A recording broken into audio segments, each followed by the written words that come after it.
હું ઝાલા પારરાજ. આજે હું માતૃભાષા વિશે બે શબ્દો કહેવા ઊભો થયો છું. તે તમે સાંભળો તેવી મારી નમ્ર વિનંતી. ગુજરાતી એ માત્ર ભાષા નથી, તે આપણા હૃદયની ધડકન છે. આપણે બાળપણમાં પ્રથમ શબ્દ બોલીએ તે ગુજરાતીનો જ હોય છે. માતૃભાષા એ આપણા વિચારોને આકાર આપે છે અને તેને સંસ્કારો સાથે જોડે છે.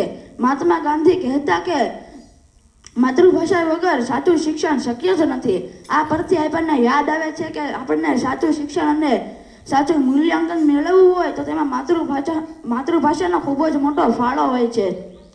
ઉમાશંકર જોશી કહેતા કે માતૃભાષા એ આપણા કંઠમાં વસે છે. માતૃભાષા એ જ આપણા જીવનનું અસ્તિત્વ છે. કવિ બોટાદકરે એક સુંદર કાવ્યની રચના કરી છે. મીઠા મધુ ને મીઠા મેહુલા રેલોલ, એથી મીઠી છે મારી માતરે, જનનીની જોડ સખી નહીં જડે રેલોલ. આ કાવ્યમાં માતાનું મહત્વ દર્શાવવામાં આવ્યું છે. તેમજ આપણે આપણી માતૃભાષાનું મહત્વ રાખવું જોઈએ. આ બધા મહાન કવિ અને મહાન પુરુષોનું નામ આવ્યું તો આપણે રાષ્ટ્રીય શાયર ઝવેરચંદ મેઘાણીને કેવી રીતે ભૂલી શકીએ?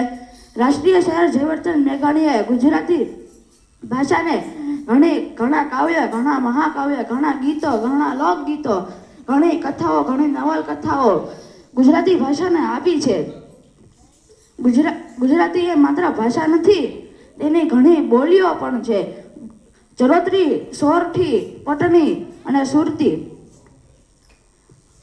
અત્યારના યુગમાં અંગ્રેજી ભાષાનું મહત્વ વધી રહ્યું છે અને ગુજરાતી ભાષાનું મહત્વ ધીરે ધીરે ઘટી રહ્યું છે. મને અંગ્રેજી ફડફડાટ બોલતા ન આવડે તેનો મને અફસોસ નથી, પણ મને ગુજરાતી કડકડાટ બોલતા આવડે તેનો મને ગર્વ છે.